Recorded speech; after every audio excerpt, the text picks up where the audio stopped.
Hoy, en 50 años, 50 historias, escuchamos a Guadalupe Godoy, abogada de derechos humanos y referente en las querellas de La Plata.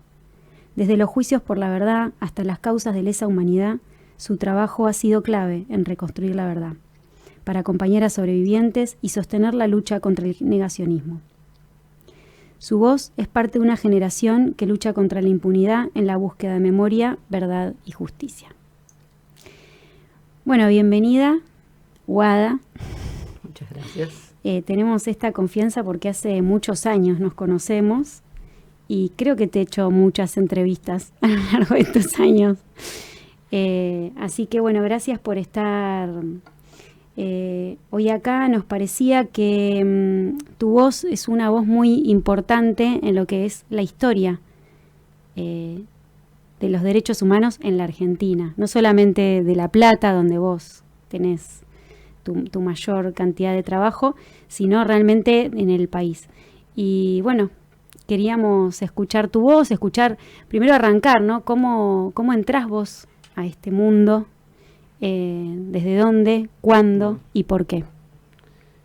A ver, en los 90, creo que en la universidad, al calor sobre todo de lo que fue, en mi caso, la lucha cuando se intentó aplicar, cuando se logró aplicar lo que se llamó la Ley de Educación Superior. Surgieron muchas agrupaciones en ese momento en la universidad, agrupaciones independientes. Yo militaba en Mar del Plata, porque estudié ahí. ¿Vos sos de Mar del Plata? Soy marplatense, me crié en Balcarce, pero después volví a Mar del Plata a estudiar. Y ¿estudiaste Derecho? Derecho, sí. No era fácil estudiar Derecho. Durante años me daba como vergüenza decir que estudiaba Derecho. ¿Por qué? Y porque hay una imagen de los abogados y abogadas que no está muy alejado de la realidad hasta que encontrás otros referentes, ¿no? ¿Y vos por qué estudiaste Derecho? Porque era la única inscripción que quedaba abierta. ¿En serio? Sí. ¿Casi de casualidad? Y sí.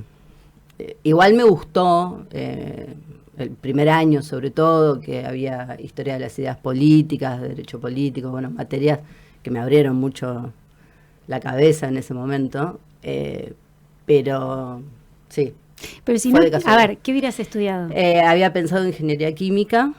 Nada que ver. No, pero hacía un bachillerato científico y el profesor que teníamos en matemáticas, física y química, Churrarín de apellido, un tipo maravilloso, era ingeniero químico y era, muchos queríamos ser como él, en realidad. Yo, por lo menos. Y después, los primeros años de Derecho fueron como muy...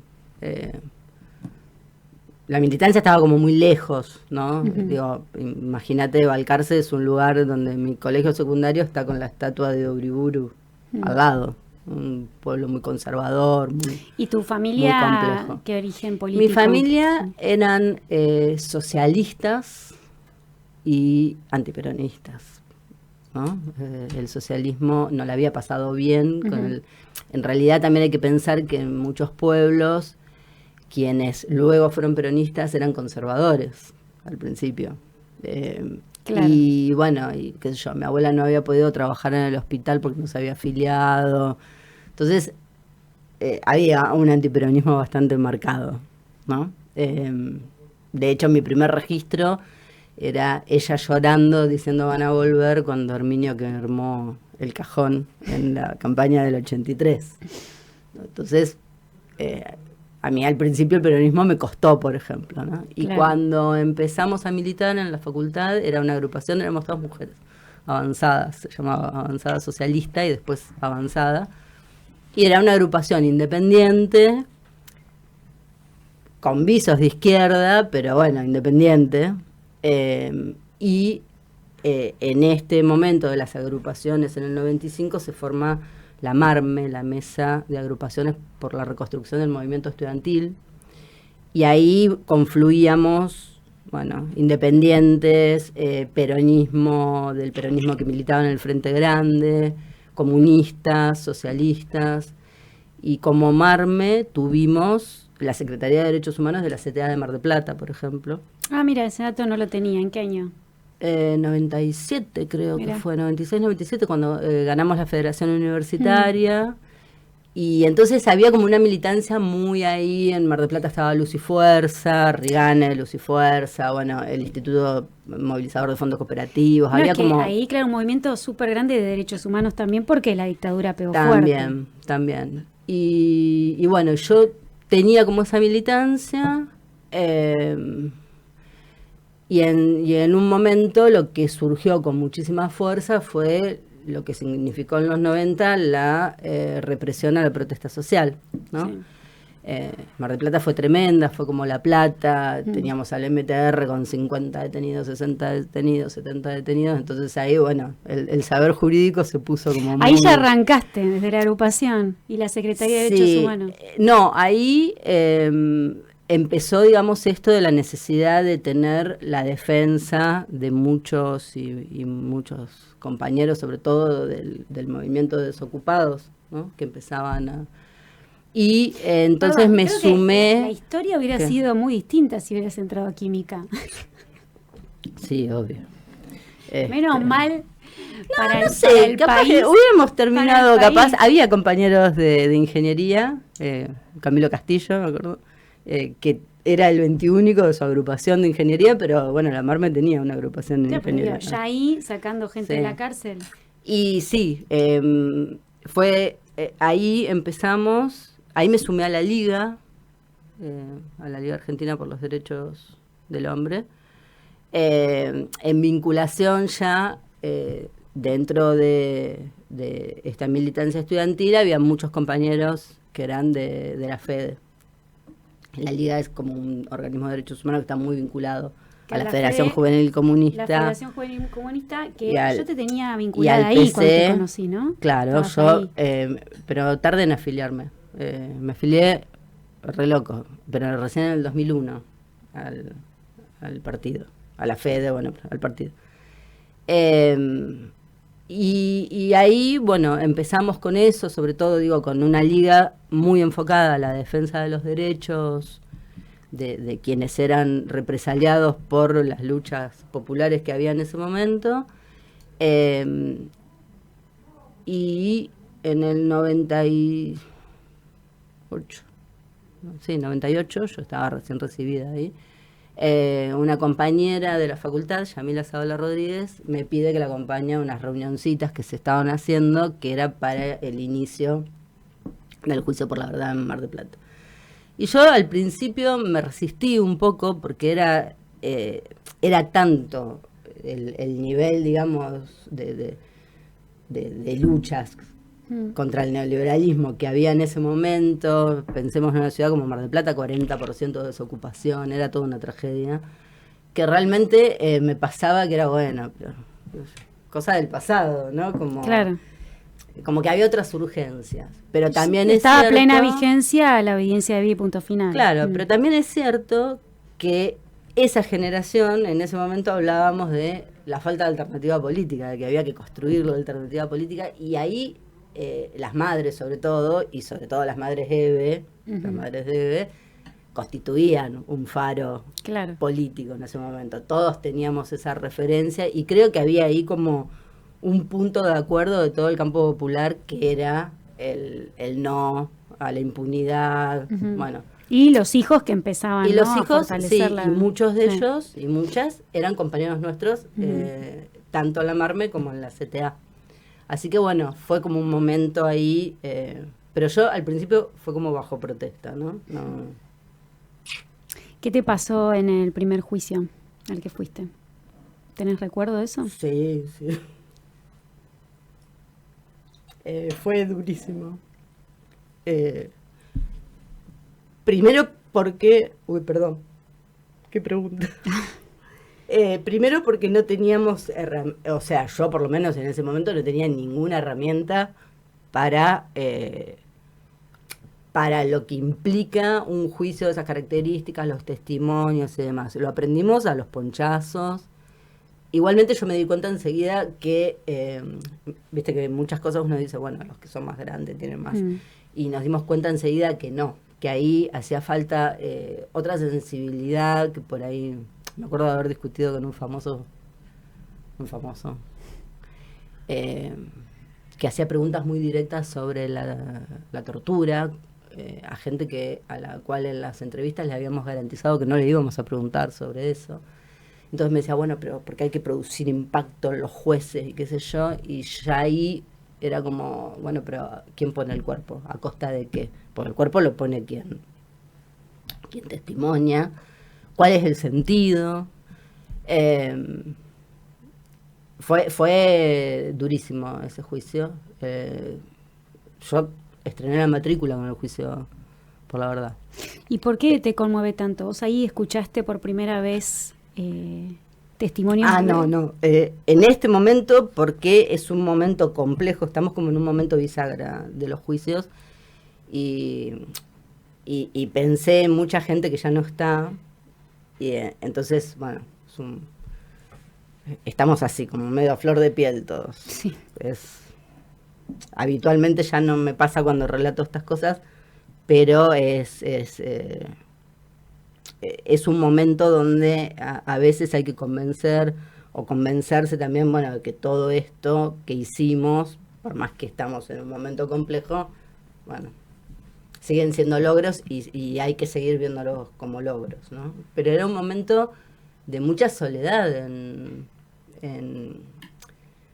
Nos juntábamos en lo que fue la primera red de abogados que motorizaron sobre todo la asociación y la liga a nivel nacional, y éramos el abogado de Salta, la abogada de Jujuy, el abogado, eran 1, 2 por lugar.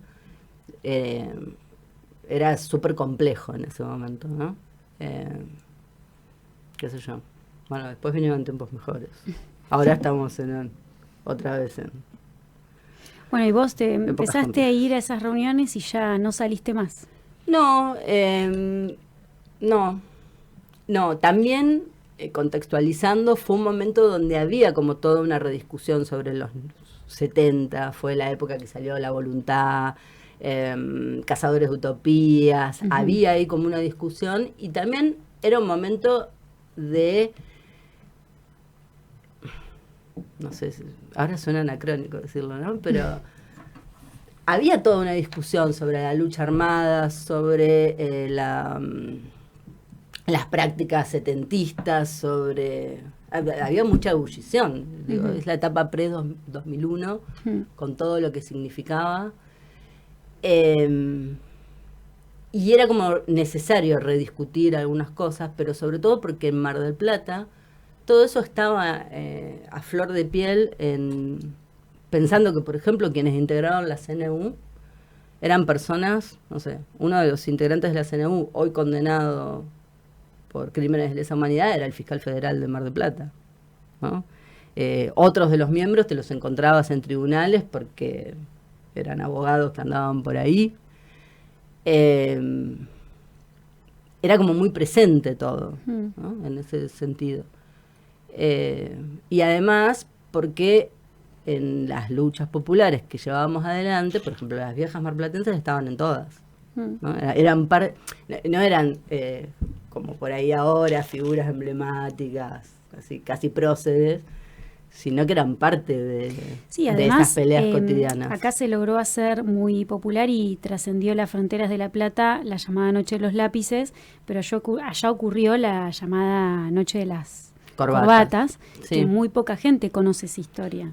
Bueno, la Noche de las Corbatas, que también, digo, son abogados secuestrados, pero ¿qué abogados secuestrados? Abogados laboralistas obreros, digamos, referentes en los gremios en los que la mayoría tenía anclaje, que son secuestrados y desaparecidos en función justamente de las políticas económicas que lleva adelante la dictadura y los intereses contra los trabajadores que motorizaban gran parte de ese aparato represivo. Entonces ahí había discusión permanente y había... Bueno, fue muy impactante. Yo no sé si estábamos... éramos 3 o 4 que éramos muy chicas, Natalia Messineo, Yamila, yo. Lo miro a la distancia y digo, wow, qué cara durez en ese momento. No, bueno, y qué valentía, porque yo creo que un grado de inconsciencia bastante grande, porque hace un tiempo que se cumplieron los 20 años, nos llega un video que yo ni siquiera sabía que se había filmado en ese momento. Estábamos todas súper chiquitas con un susto. Claro, porque tenías a los genocidas caminando por la vereda. Sí, y porque era todo muy impactante. Todo muy, muy impactante. A mí me asombra, no me deja de asombrar, y más haciendo este programa con los relatos de los protagonistas, cómo a la distancia se ve el movimiento de derechos humanos de la Argentina, la capacidad que se tuvo para finalmente voltear estas 2 leyes de impunidad, poner en el banquillo de los acusados a los genocidas, lograr condenas por genocidio, lograr llevar a cárcel común a muchos de los responsables, y que todo eso se haya hecho fundamentalmente por la creatividad y la voluntad de algunas personas, con nombre y apellido.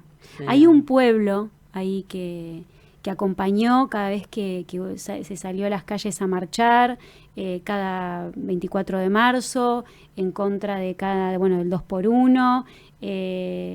Pero bueno, la voluntad de las madres, de las abuelas, de los hijos y de este grupo de querellas que hicieron cosas muy creativas, ¿no? Sí, yo ahí agrego, porque a mí me parece que si hay una virtud, es que el movimiento de derechos humanos en Argentina es mucho más amplio que los organismos que tradicionalmente llamamos de afectados, ¿no?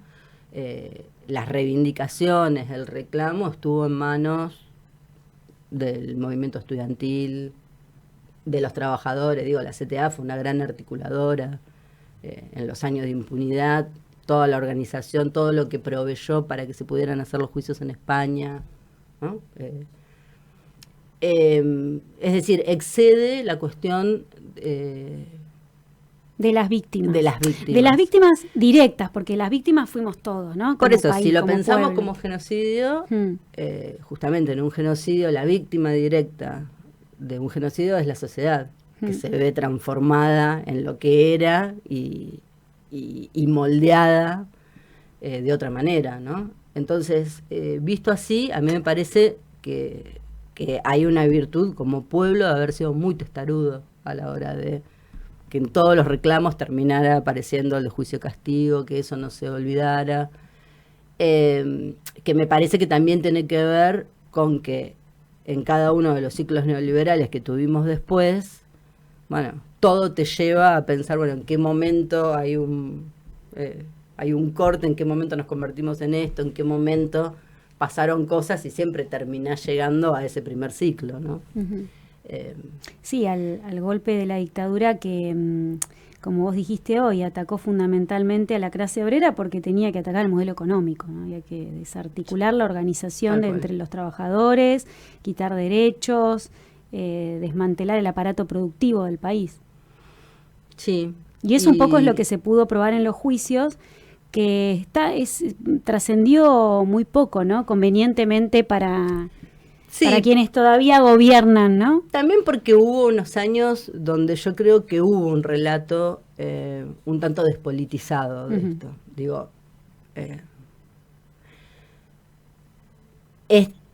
por ejemplo, ayer participé de una reunión donde estábamos pensando los 50 años del golpe, ¿no? Y las primeras imágenes que le aparecían a muchos y muchas era, bueno, las madres, las abuelas, y en realidad esas son las luchas que obviamente hay que reivindicar y hay que recordar y hay que reconocer, Pero cuando pensamos en los 50 años del golpe tenemos que pensar, bueno, justamente el golpe, qué pasó ahí, qué modelo se implementó, qué significó, qué sucedió. El aparato represivo del Estado, los desaparecidos son una parte de toda esa tremenda transformación social que generó la dictadura y que sufrimos al día de hoy, ¿no?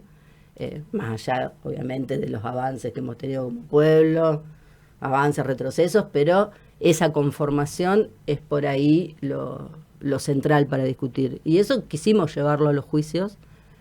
Fue la estrategia de una parte de las querellas, tratar de llevar eso de manera que los juicios continuaran siendo una escena de disputa del presente, ¿no? No pensando en términos de justicia de lo pasado, nada más, sino justamente poder rediscutir un montón de cosas que suceden hoy. Pensarlo como una herramienta política más en este presente, en todos los presentes que hemos tenido a lo largo de estos años.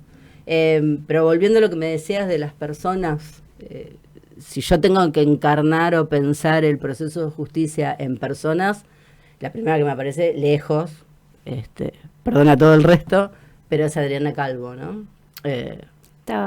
Sabía que ibas a decir eso, sí. Y sí, porque es inevitable, porque ahí hay algo que también es muy difícil y que los juicios han permitido, que es que los sobrevivientes tengan un rol o recuperen su rol de actores políticos, ¿no? Los sobrevivientes durante muchos años no tuvieron rol. O sea, tuvieron un no lugar. Claro, y sintieron muchos vergüenza incluso de su condición. Sí, porque por un lado el haber sobrevivido y entonces tenemos como la hipervíctima, que sería el detenido desaparecido, y todo lo que se fue generando alrededor de los sobrevivientes.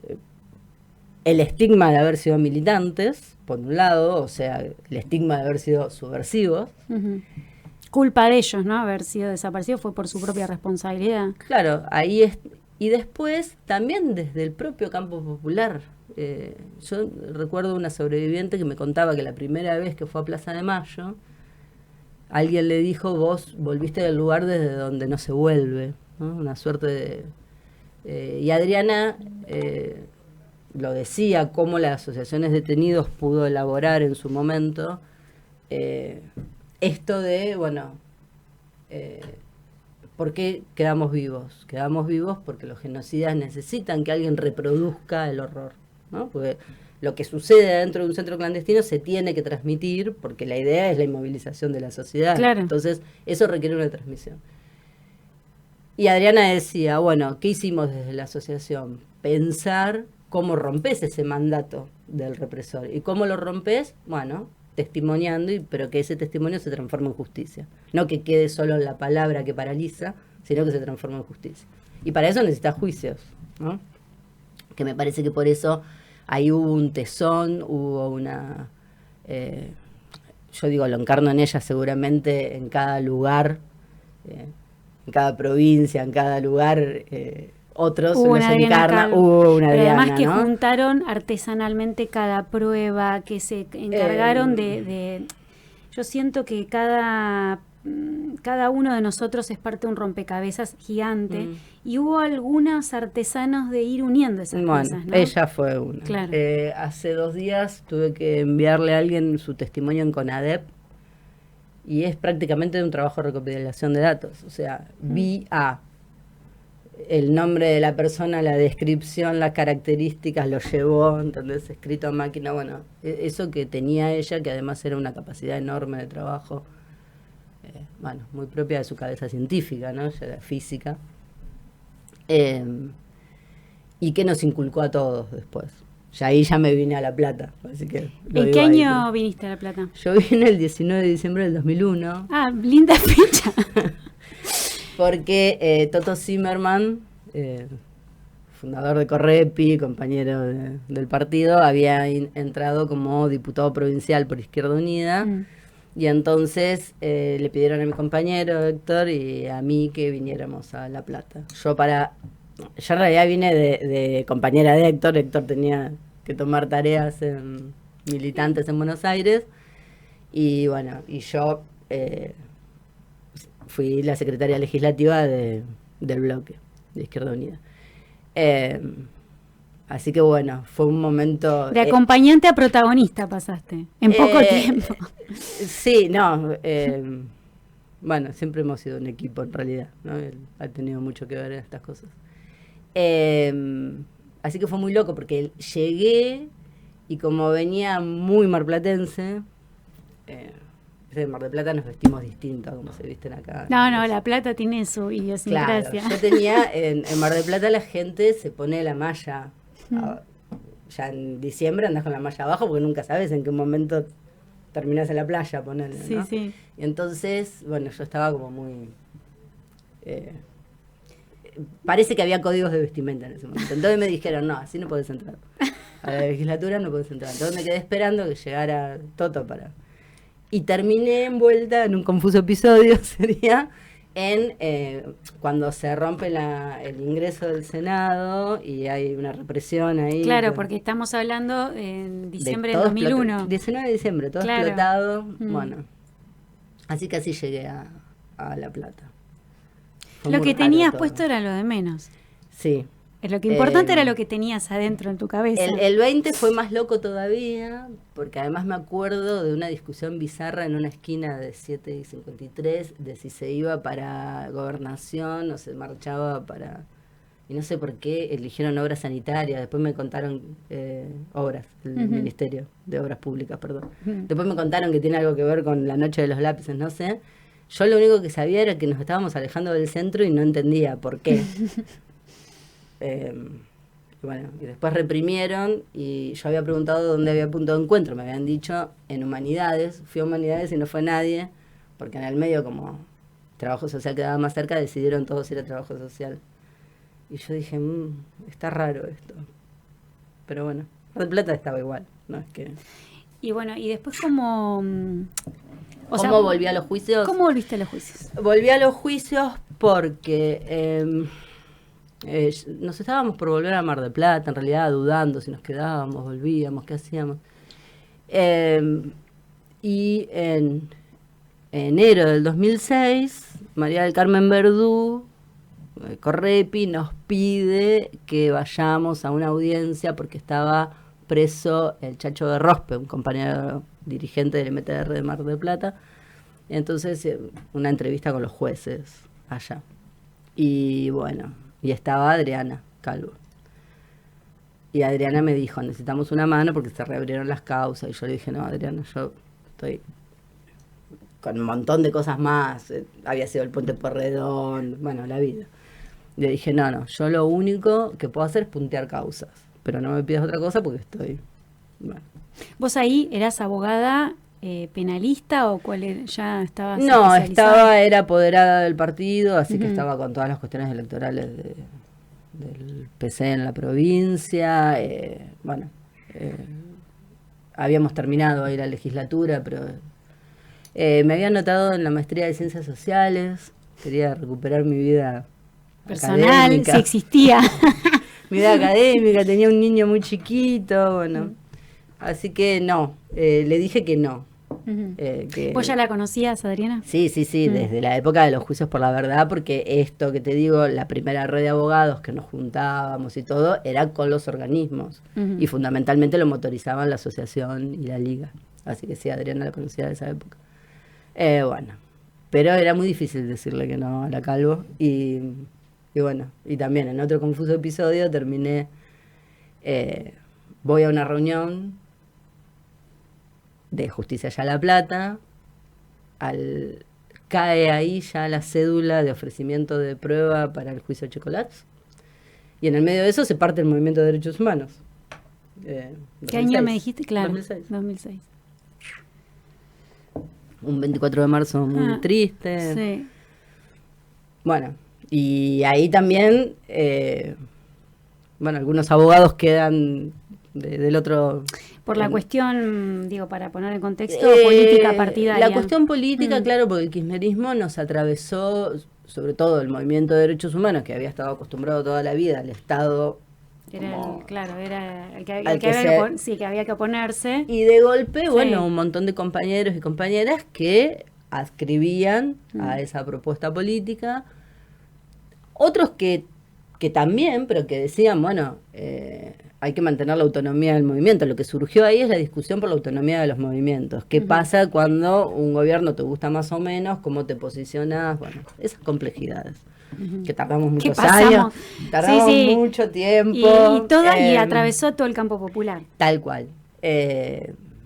Y que además nos ponían en cosas muy complejas en nuestras propias organizaciones. Digo, no fue un debate que era de una organización con otra, fue hacia el interior de cada una, ¿no? Sí. Bueno, así que en ese confuso episodio también empezaba el juicio Checolás, y no es que dimos un paso al frente muchos, sino que, bueno, no quedaba otra. No quedaba otra, pasaron esas cosas. Fue fuerte eso. Y al poco tiempo la desaparición de López, además. Sí. O sea, vos entraste de lleno al baile. Sí. Sí.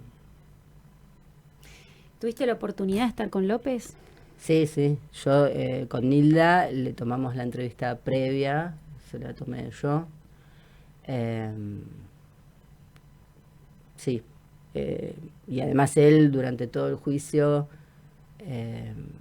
él fue a todos los reconocimientos, al reconocimiento de Comisaría Quinta, al de Arana, al de la Octava. Bueno, el día que testimonió, obvio. Y después, la última vez que lo vimos fue en el acto de agosto de la Casa Mariana Iteruggi, del que se hace todos los años, del cumpleaños de Clara Anaí. Ese día estuvimos con él también. No fue la última vez, ¿no? Porque después vinieron los reconocimientos. Así que sí, varias veces. Vos estabas yo me acuerdo perfectamente de la noche que estábamos enfrente de la municipalidad, afuera de la municipalidad, y empezó a correr el rumor. Y los dejamos a los pobres chicos de Don Lunfardo que iban a tocar. Y nos fuimos a buscar a López. Nos acordamos que empezó el rumor, ¿no? Eso. Falta López. ¿Cómo fue para vos? ¿Cómo te llegó la información? ¿Y qué fue lo que pensaste? El día anterior, ahí López no era solamente testigo, ¿no? Tampoco era testigo clave, que es esas definiciones horribles que a veces el periodismo construye. Era justamente en un genocidio. No existe el testigo clave, digamos. Hay múltiples testimonios, pero él era querellante, y la asociación de detenidos tenía un criterio que estaba bueno en términos políticos, que era no firmaban poderes para los abogados, ¿no? Sino que los abogados actuábamos como patrocinantes. Cuando vos patrocinás en un juicio oral, la persona a la que patrocinás tiene que estar presente. De lo contrario, te firma un poder y ya, vos sos apoderado, no necesitas que esté. Pero cuando vos patrocinás, sí, tiene que estar presente. Y eso era una postura política de la asociación, para que siempre estuvieran ahí. Entonces, si vos ves imágenes de ese juicio, ahí estaba Chicha sentada al lado de Alejo Ramos Padilla, que era su abogado, y al lado nuestro estaba Nilda, siempre, por la asociación de detenidos. Ella misma era querellante, porque el caso de ella también estaba. Y ese día, el día de los alegatos, nosotros íbamos a alegar...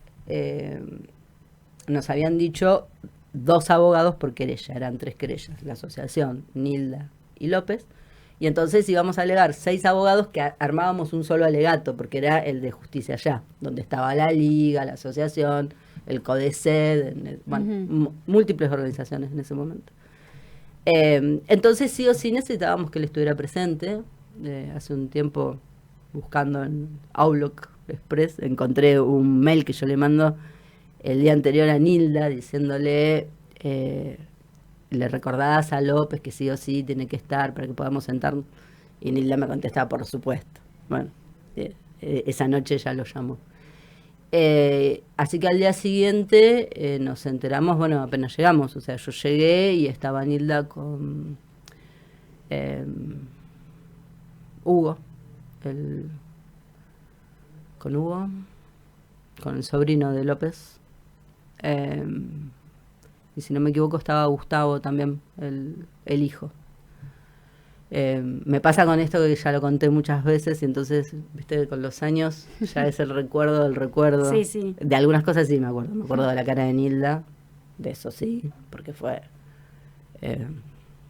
Nilda era muy expresiva y hacía un revoleo de cejas que, bueno, ahí nos preocupamos un montón. Yo me preocupé muchísimo, primero porque López era, bueno, un señor grande, le decíamos el viejo, ¿no? Porque a diferencia de la mayoría de los sobrevivientes, que eran pibes cuando fueron secuestrados, López tenía 47 años, entonces ya era viejo. Claro. En su primera...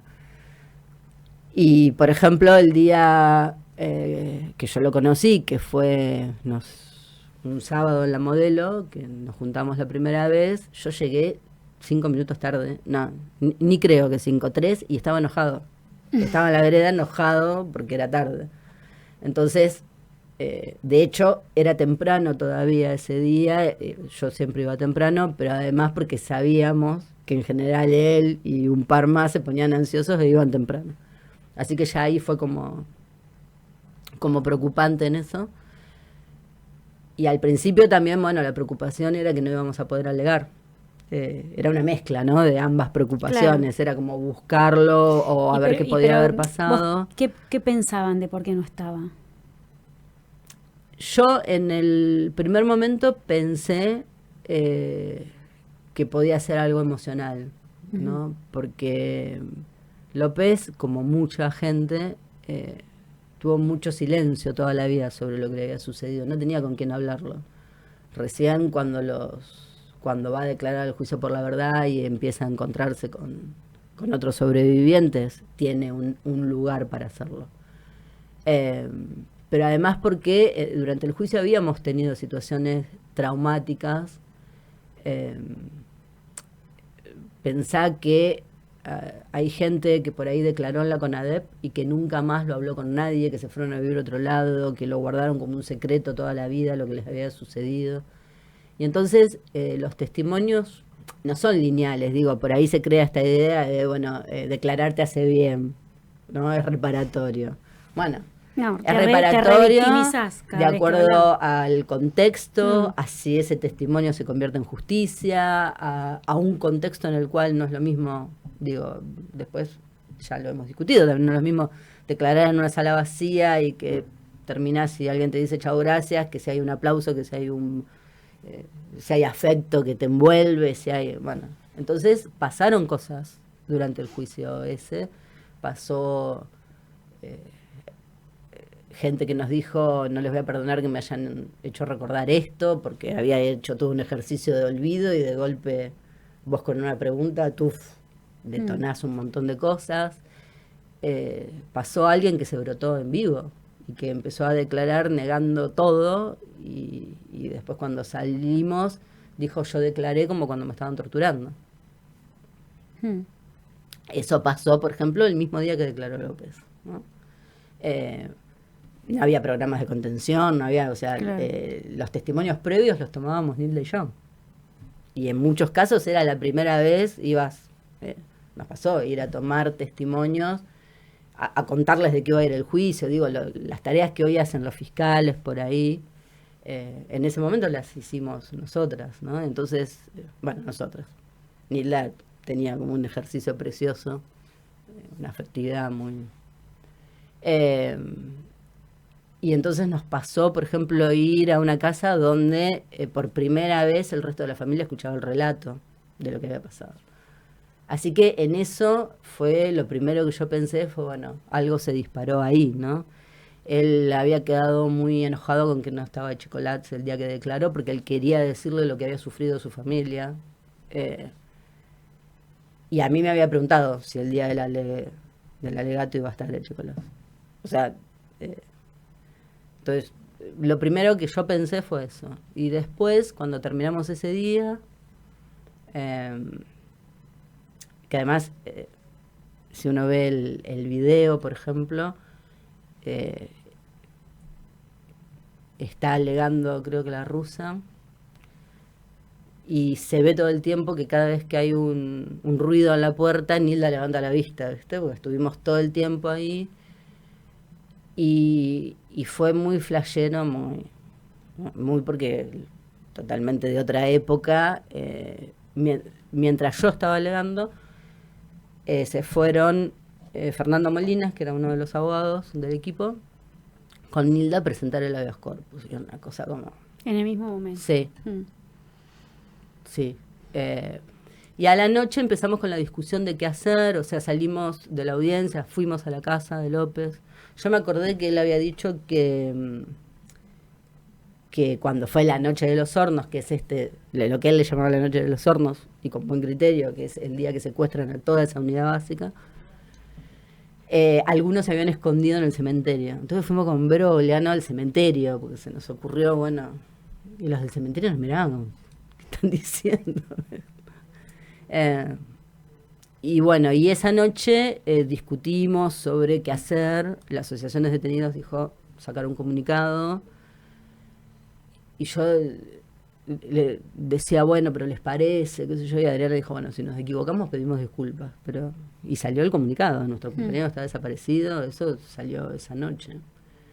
Y al día siguiente, que era el día de la sentencia, o sea, era como difícil todo, ¿viste? Porque por un lado, nada, esta cosa, estás en un momento...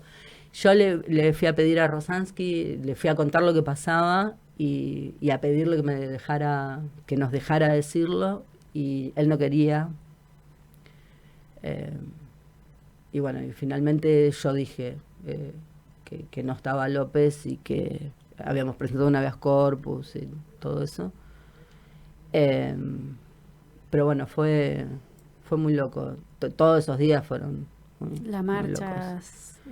Marcha fue unos días después. Sí. Ese día después fue la sentencia, que es lo que te digo, que me acuerdo que en un momento Nilda dice, los dejé a los del doble lunfardo, pobres pibes, que estaban... Habíamos organizado dos recitales, uno era esperando la sentencia y otra celebrando la sentencia, o sea, un día y otro.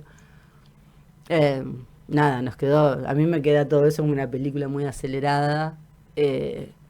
Fueron días muy impactantes. Y que también se volvió a jugar otra vez esto de, bueno, ¿qué pasa ahí? O sea, es contra una política que podemos decir de Estado, ok, pero ¿quién es el responsable de que aparezca? Y empezaron también esos problemas, ¿no? Sí, o sea, en la marcha. ¿A quién se le reclama? ¿A quién se le reclama? ¿Quién es el responsable? Algunas confusiones también, bueno, si es una desaparición forzada, entonces el culpable es el Estado. Bueno, no, es el responsable de que aparezca, no es el culpable. No podés hacer un paralelismo con la dictadura. Sí, no, se despertaron muchos temores ahí.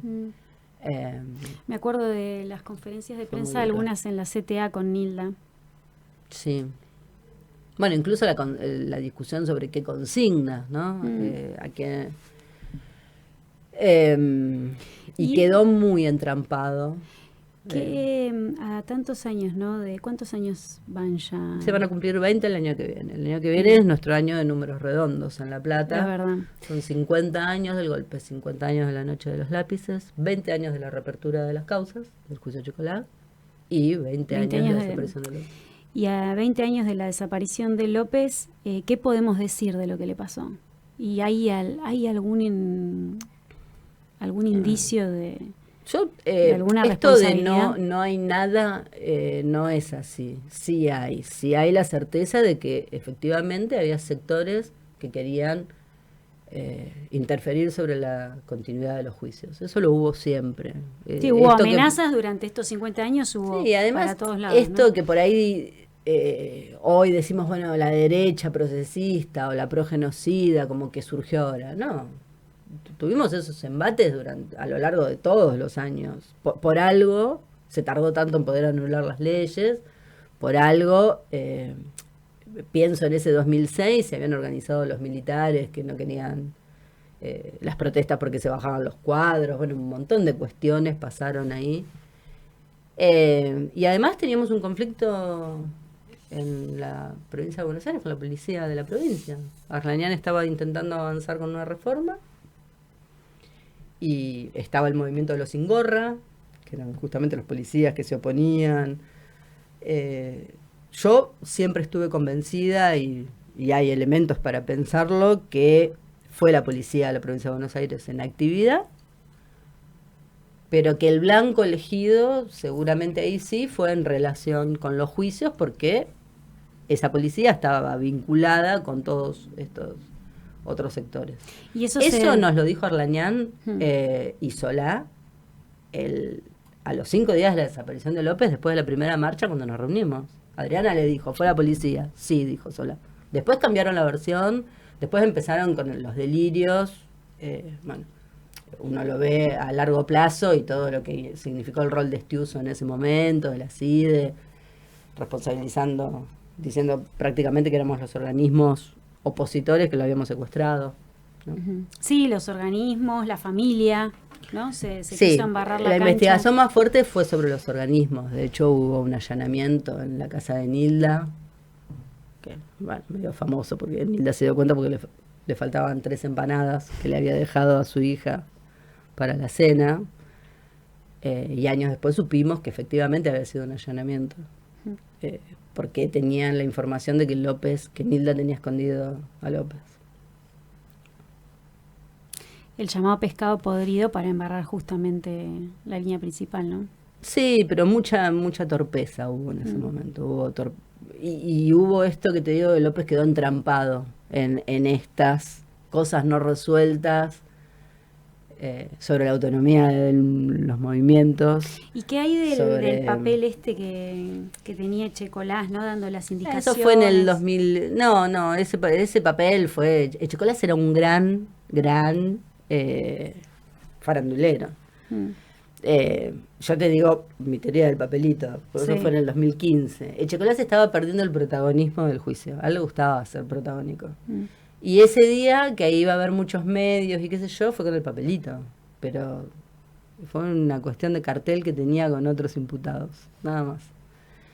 Él, yo creo que tuvo ahí un rol, te vuelvo a decir, en la selección de quién y por qué. Que bueno, si pensamos eso, López es el único en el juicio que lo pone a él, no en su rol de jefe y por lo tanto una responsabilidad, no por la actuación física, material, sino por... pero López es el que testimonia sobre el fusilamiento de personas en Arana, como represalia a un ataque que se hizo contra el Ministerio de Seguridad de la provincia, y él lo sitúa ahí, ¿no? Como asesino, digamos, físicamente en el centro de Arana. Y además López es el primero que hace una hermosa reivindicación de la militancia, hablando de los chicos y chicas que iban a esa unidad básica, que eran del centro, digamos, y que se iban hasta allá a militar, ¿no? Tiene como esas dos cosas. Pero bueno, más allá de eso.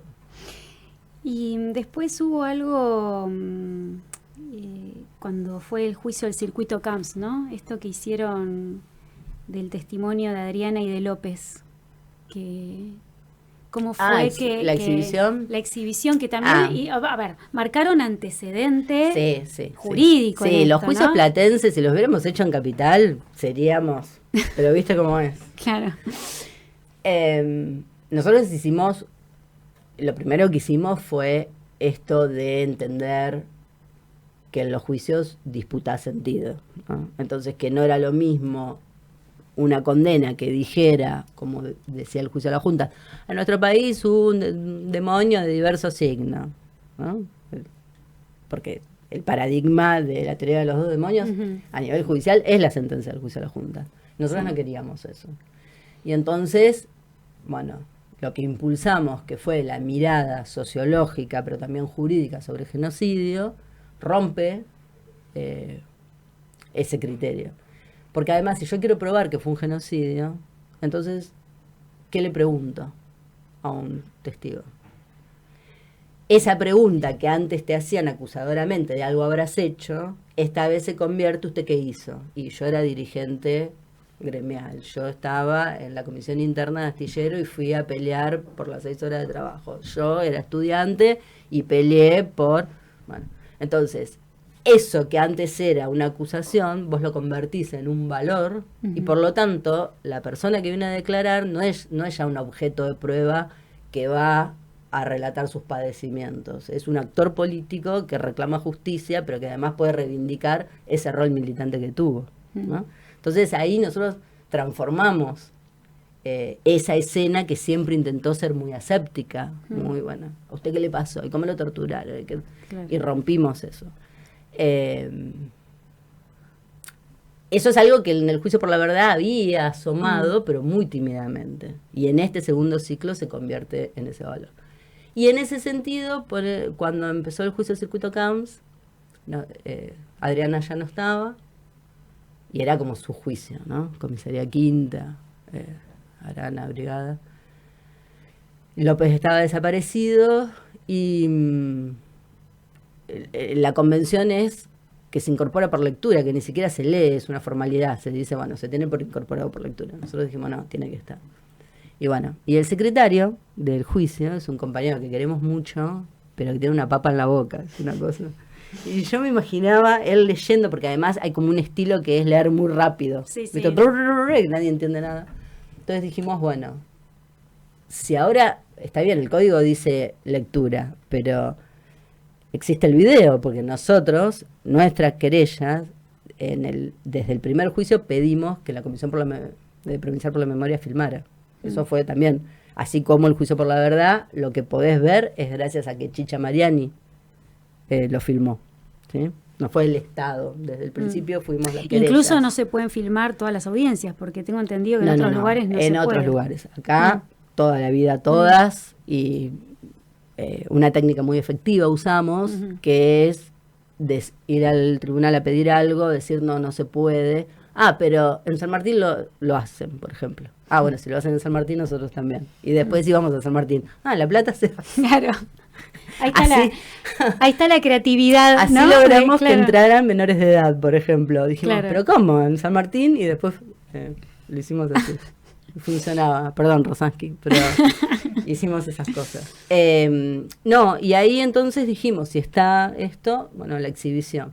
Y al principio era, no, pero el código no dice eso, y qué sé yo.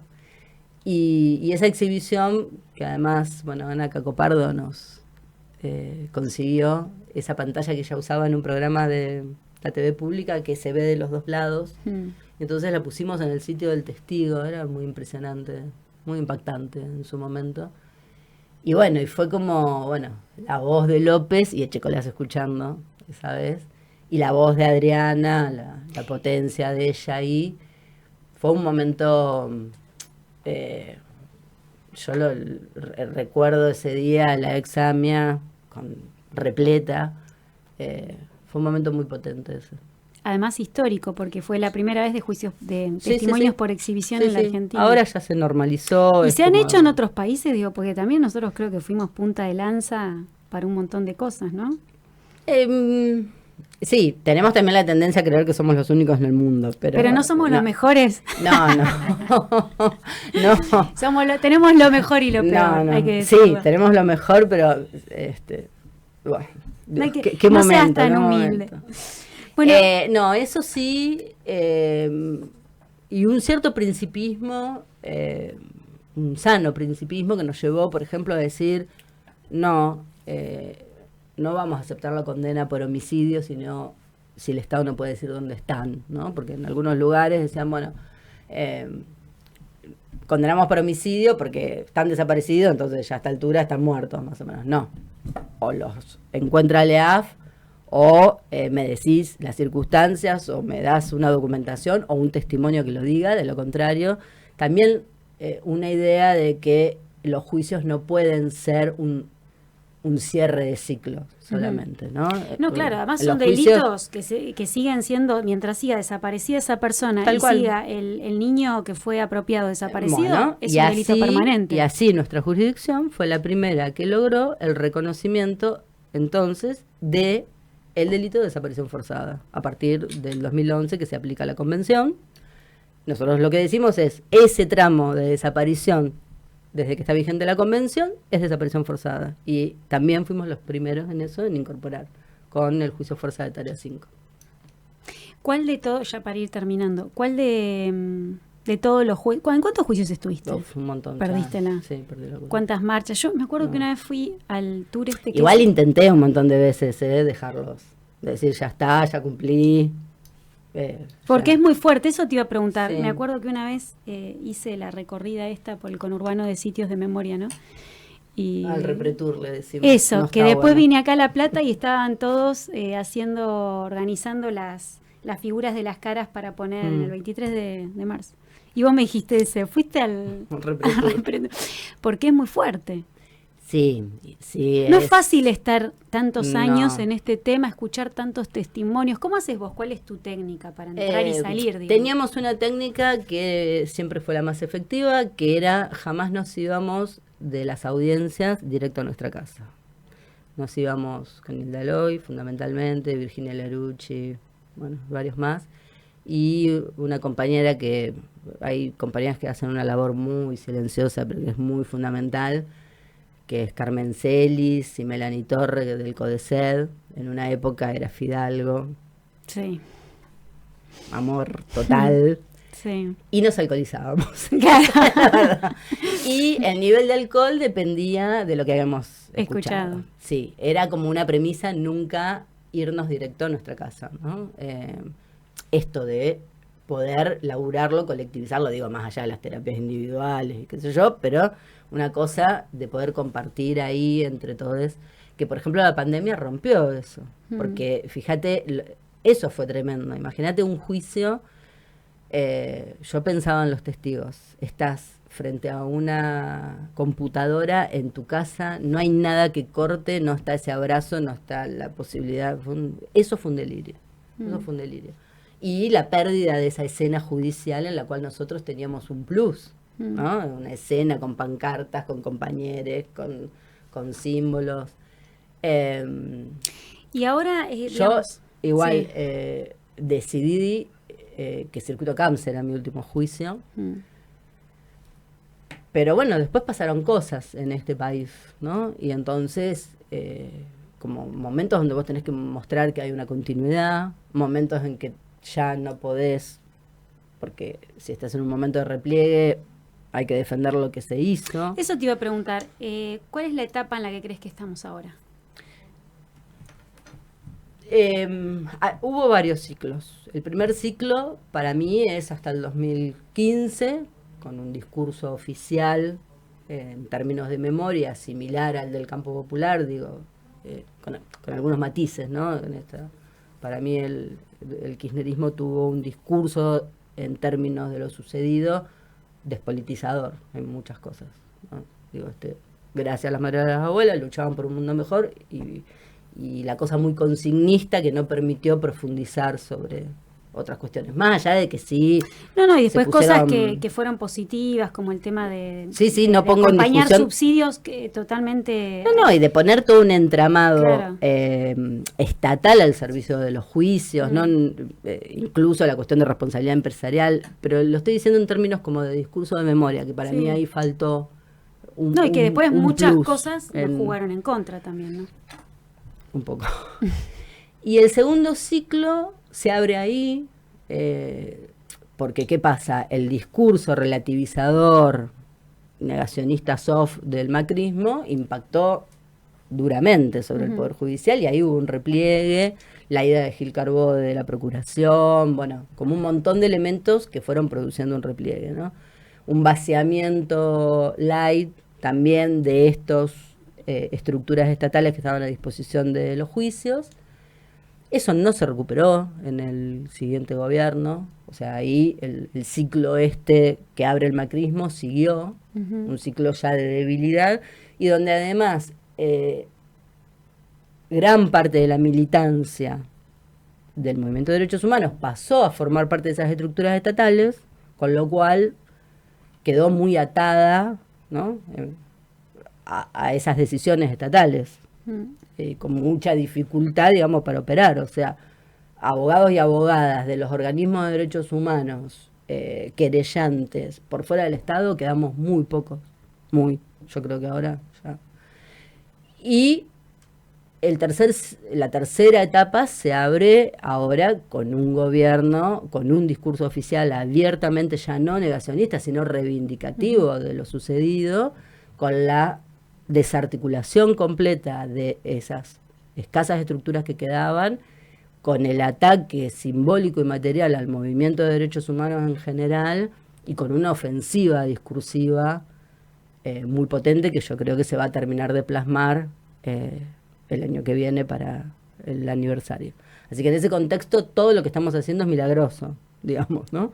Con una corte que intentó en el 2017 y tuvo que recular, con el 2x1, que ahora volvió a intentar, pero más tibio. Con el fallo Castillo. Sí, no les está yendo bien, los tribunales inferiores, los jueces no son boludos, eso está claro, y saben que, y lo aprendieron rápidamente, que se dan vueltas las cosas, que el pueblo responde, bueno. Pero cada cosa va haciendo mella, y además, y a modo de autocrítica lo digo, un movimiento de derechos humanos que también por otras urgencias, dejó de pensar en un proceso como este. No es fácil mantener abierto un proceso histórico de 20 años. Yo creo que, que por eso es difícil irse, porque no es algo que vos decís, bueno, lo dejo cerradito y ya. Los otros siguen operando. Y entonces ahí hay una debilidad nuestra, y también hay una debilidad nuestra en términos de que de una cierta rigidez que antes no teníamos a la hora de poder ver los momentos, porque yo en el 2006, cuando le daban una domiciliaria a alguien, la tenía que leer en términos de impunidad, ¿no? Tipos que estaban espléndidos y firmaban y se iban a su casa. Hoy, si la medida del éxito va a ser que estén o no en domiciliaria, y estoy dejando de ver que ahora son tipos de 90 años con patologías, con esto, con lo otro, bueno, empiezo a tener yo una complicación, ¿no? Porque si digo nada más y voy de esa manera invisibilizando nuestros propios logros, y nosotros mismos vamos atentando contra esto que construimos como proceso de justicia. O sea, ahí falta una vuelta de tuerca nuestra de poder ser reflexivos en cuanto a las estrategias y demás, en un momento que ya no es el mismo. No somos los mismos como movimiento de derechos humanos. No es lo mismo este contexto, no es lo mismo, muchas cosas, ¿no? Quizás es muy interesante lo que dijiste en un momento, de que si pudiéramos linkear el golpe y las consecuencias políticas y económicas de hace 50 años con la realidad de desigualdad de hoy, podríamos ver en muchos actores actuales que sí están vivitos y coleando. Incluso muchos son de nuevas generaciones que están pretendiendo reivindicar ese accionar. Y ahí quizás también encontraríamos ese punto de continuidad, ¿no? Si no logramos dar ese paso, tal vez, de entender cuál es el objetivo, cuál fue el objetivo económico y político de la dictadura, y cómo existe hoy esa continuidad en el actual gobierno, bueno, ahí sí vamos a estar en problemas. Ahí, por ejemplo, en los juicios, ahí fue cuando se complicó avanzar, ¿no? Con lo que fue la responsabilidad empresarial. Pero quizás el desafío de las nuevas generaciones vaya por ahí, ¿no? Vaya por bueno, estos son una continuidad, son herederos de lo que hicieron hace 50 años. Ojo. Sí, y no viéndolos como, porque yo no creo que sean todos progenocidas los que están hoy en el gobierno. Sí, esas similitudes de las políticas, ¿no? Bueno, qué pasaba con la universidad, qué pasaba con... Hoy me ibas a preguntar, y no llegaste a preguntarlo, cuál era el juicio que más me había gustado. Sí, ahí. Y con eso cerramos, porque creo que nos pasamos ya. Sí, vale. Bueno, pueden sacar la parte de donde lagrimé, así que no, esa es la más matutinera. No, les pido por favor que no tengo una imagen que mantener. Es un... mi juicio, el juicio que amé, bueno, dos, obviamente, Circuito Camps, por todos estos logros que tuvimos, y porque además, para mí, esto de poder reivindicar, que para mí era como el juicio de Adriana ese, ¿no? Entonces tenía que salir bien. Sí, que todas tus crónicas, vamos a hacernos un poco de propaganda, están en el libro de La querella de la CTA Circuito Camps, capítulo 2, justamente. Bueno, esas crónicas yo las hacía mientras estaba ahí, porque en esa época no había wifi, ¿viste? Era un pendorcho de Claro que me había conseguido, salía una fortuna, me acuerdo. Y entonces las hacía. Y se subían a un blog, bueno, eso está todo, Sí, esas crónicas, lo hacía además porque estábamos muy enojados en ese momento con una cierta forma de relatar donde justamente las querellas quedábamos invisibilizadas, ¿no? Entonces, no las querellas, porque los abogados de las querellas. Si te fijas, no hay nunca nombres propios de abogados, creo que no hay, no estoy mencionada jamás en esa... tenía que ver con esto de nuestra tarea como militantes. El que más me gustó por todo fue Fuerza de Tarea 5, ¿no? Porque ahí hay algo que es un déficit de esta ciudad, de esta región, que es que la memoria de los sectores medios invisibiliza la de los trabajadores. En todo, incluso el juicio Unidad 9, por ejemplo, es un juicio donde lo que pasaba en esos pabellones del fondo, donde estaban los trabajadores del Edesma, del astillero y demás, no está en el relato, ¿no? Por muchos motivos, por la capacidad material y simbólica de los sectores medios para poder persistir, y para mí ese juicio fue, por un lado esto de qué pasó en Berisso y en Ensenada, el rol de la Marina, que no estaba en ninguna parte, pero sobre todo esto de ver que cuando vas al ámbito judicial no es lineal y vos no podés interpretar qué es lo reparatorio para el otro, porque en el caso de los trabajadores sobrevivientes de astilleros, lo reparatorio no era la sentencia, no sabían ni los nombres de quiénes eran los imputados ni les importaba.